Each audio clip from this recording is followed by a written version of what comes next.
Angibingelele ngiphinde futhi ngikwamukelela kuNqambothi Media TV 18. Nganza kwethu ngicela ukuthi uqala ukufikela ikhasi. Cela wenze okufanele ucofa subscribe, ulike bese ushare le video. Sekuvele isiprofetho esijulile laphana ngomsakazo Ukhozi FM.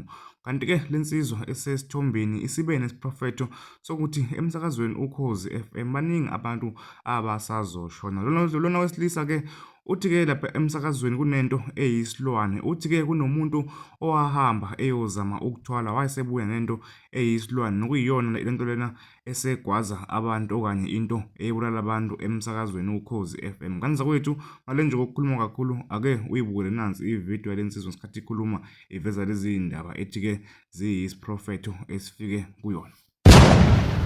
Nasi isiprofetho esiqonde ngqo Okhozini FM. Kuthiwa ngisho ukuthi Okhozini FM usazofiwa unyaka nonyaka.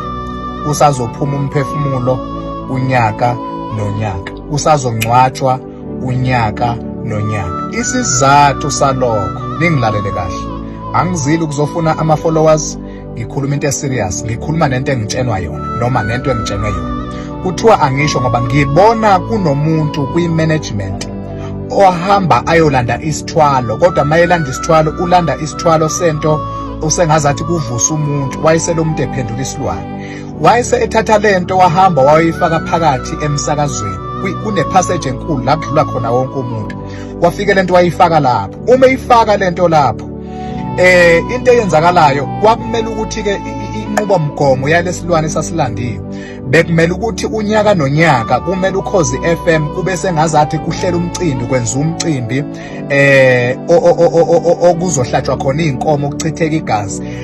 Kube sengathi kwenza umcimbi nje kanti cha kuhlatshelwa lesi silwane. So njengamanje lo muntu owalanda lento akasekho kwi-management. Into eyenzakalayo ke njengamanje lesi silwane sesiqala siyayihlabela sona ngaphakathi emsakazweni, sithathela abantu esibafunayo siyayihlabela sona. Kuthiwa ngisho ukuthi lento yokushonwa kwasokhozini FM angeke ize iphele manje ingakalungiswa lento ukuthi kususwe le yanto eyafakwa lapha emsakazweni. Kuthiwa ngisho ukuthi ukufiwa konyaka nonyaka ngeke kunqamuke ingakakhishwa lento eyafakwa lapha phakathi emsakazweni.